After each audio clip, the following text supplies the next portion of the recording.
Bonjour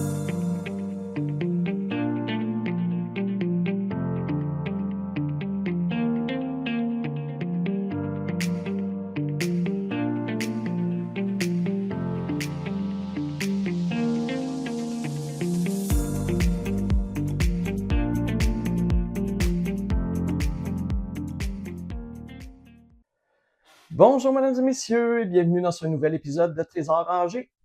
Et oui, vous me voyez aujourd'hui parce que ma saison 5 de détection est maintenant terminée. Ici au Québec, nous avons eu de la neige très tôt, à mi-novembre. Déjà la neige tombait. Donc ça a terminé ma saison 5 prématurément. Ça n'aura pas été une très grande saison. J'ai fait beaucoup moins d'épisodes que les autres années. Donc, mais c'est pas grave, j'ai quand même trouvé beaucoup d'objets comparés aux autres années. Je vous présente aujourd'hui des montages spéciaux, comme j'ai fait sur ma saison 5, comme j'ai fait les autres années. Et aujourd'hui, je vous présente mon top 10 de mes trouvailles préférées que j'ai fait au cours de ma saison 5. Évidemment, j'inclus dans ce résumé mes tournées de bande de neige, mes séances de détection de métal. Donc, les deux sont inclus dans ma saison. Donc, tout ce que je vous ai présenté finalement depuis le début de ma saison 5. Maintenant, pour être considéré dans mon top 10, un objet doit respecter certains critères, dont les suivants. La valeur de l'objet. Donc, même si un objet est de moins intéressant pour moi, s'il a une très grande valeur à la revente, évidemment, ça va faire partie de mon top 10. Les particularités et la rareté de l'objet trouvé. Donc, si c'est un objet qui est très rare ou particulier de trouver ce type d'objet-là en détection, bien, il y a des chances qu'il fasse partie de mon top 10. Par exemple, le petit jeton d'autobus que j'ai trouvé à Sherbrooke. C'est quand même pas courant et fréquent qu'on puisse trouver un jeton d'autobus que ça fait des années qu'il n'est plus utilisé. Donc, ce type de trouvaille pourrait faire partie de mon top 10. Les circonstances de la trouvaille. Donc, si j'ai trouvé l'objet dans des circonstances particulières, dans un endroit particulier, évidemment, ça peut être une trouvaille très inusitée, donc il pourrait faire partie de mon top 10. Et finalement, tout ce que j'appelle des objets sentimentaux. Si, exemple, ça me rappelle des souvenirs de mon enfance, si ça me rappelle certaines époques de ma vie, ou certains événements qui se sont produits dans le monde, à ce moment-là, bien, ça pourrait faire partie de mon top 10. Alors, sans plus tarder, je vous présente ces 10 objets qui font partie de mon top 10 pour ma saison 5. Je vous reviens à la fin pour la conclusion. En 10e position, mon billet de 10 $. En détection, de trouver un billet de banque, c'est très improbable puisque ça ne peut difficilement que s'enfoncer dans le sable ou dans les copeaux de bois.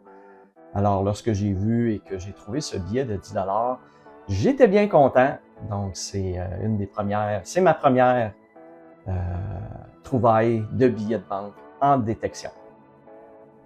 4 billets de 5 $ dans la même fin de semaine.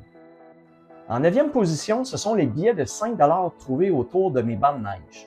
J'en ai trouvé 3 le samedi et le lendemain, j'en ai trouvé 2 autres. Donc, 5 billets au cours de la fin de semaine. C'est déjà rare de trouver des billets, mais là, 5 billets, c'était vraiment wow. Donc, c'est pour ça que ça fait partie de mon top 10. C'était toute une fin de semaine autour de mes bancs de neige ce printemps. 50 cents de 2002.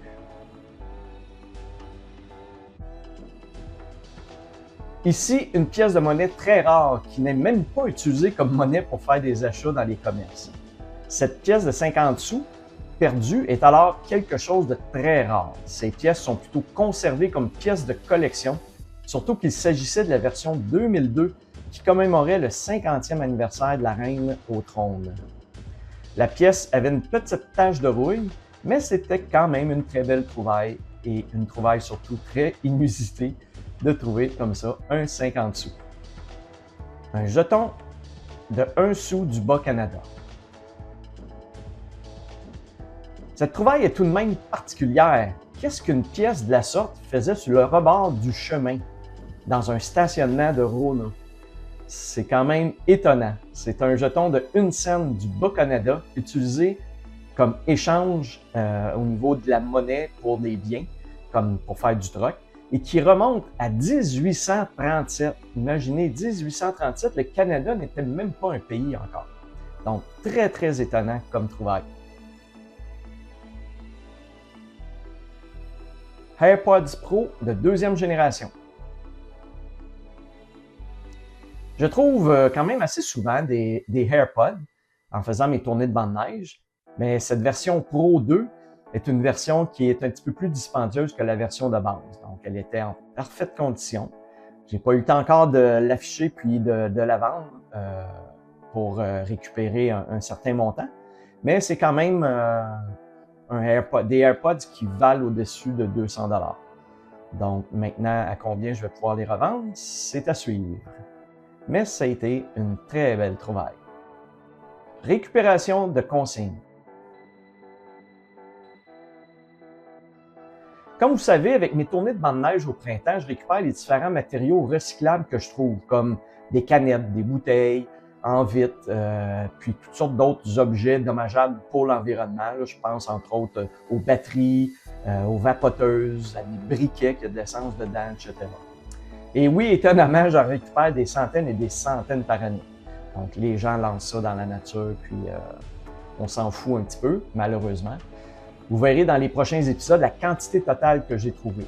Ça me fait mal au cœur de croiser des bouteilles de tequila vides dans un stationnement qui vont finir dans les ordures du centre commercial, alors qu'elles pourraient être recyclées. Donc, c'est ma petite contribution aux générations futures, même si ça représente une goutte d'eau dans l'océan.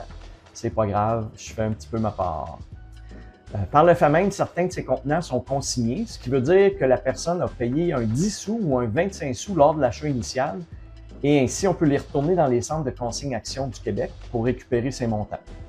Je justifie donc cette 5e position par le geste qu'elle représente et aussi par le montant que ça m'a donné pour ma saison. Et oui, un beau 630 $ et 75 sous. C'est quand même pas rien. Collier en maille en argent 925. Un très beau bijou en 4e position, soit un collier en argent sterling 925 d'Italie.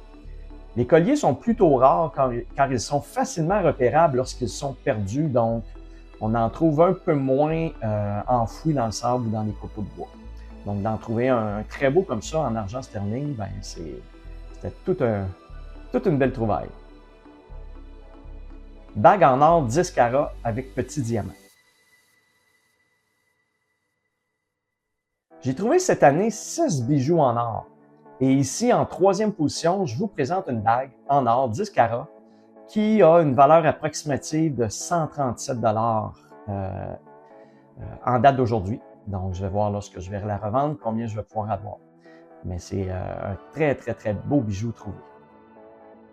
Jonc en or 14 carats et bague en or 10 carats. Ici, en 2e position, toute une trouvaille étonnante. Dans le même parc, j'ai trouvé ces 2 bagues en or, une de 14 carats qui vaut approximativement 148 $ et une autre en or 10 carats qui a une valeur estimée de 120 $. La taille ou, si vous voulez, le diamètre des bagues sont identiques, alors qui sait, peut-être que ça pourrait venir de la même personne. Donc, ça a été vraiment 2 beaux bijoux. Très étonnant de trouver 2 bijoux en or au même endroit, dans le même parc. Pendentif en or 14 carats avec pierre d'améthyste. Et finalement, en première position, ma plus belle trouvaille de la saison. Ce beau pendentif de 14 carats possède 4 pierres d'améthyste. Très beau bijou, très propre. Je l'ai trouvé dans un parc de Montréal, sur de la terre très battue, en dessous de la terre très battue. Alors, je ne m'attendais vraiment pas à trouver ça dans un tel endroit. C'est bien pour dire qu'on ne sait jamais sur quoi on peut tomber là, quand on fait de la détection. C'est mon plus beau bijou à vie et avec la plus grande valeur également parmi tout ce que j'ai trouvé. Donc, il a une valeur d'environ 294 $. Oui, c'est beaucoup pour un petit bijou comme ça, mais écoutez, c'est quand même du 14 carats. Puis l'or a fait un gros bond en 2025 là, au niveau de la valeur de l'or. Donc, l'or a toujours fait partie de mon top 1 pour la simple raison que c'est rare et que ça coûte très cher le gramme. L'or est depuis la nuit des temps un des matériaux les plus prisés de la Terre. Donc, lorsque je trouve des choses en or, je suis vraiment toujours très content et je sais que ça va m'amener un bon petit montant. Voilà, mesdames et messieurs, c'est ce qui complète mon premier épisode spécial fin de saison 5, avec les trouvailles, mes trouvailles préférées et les trouvailles les plus importantes que j'ai faites, les plus intéressantes.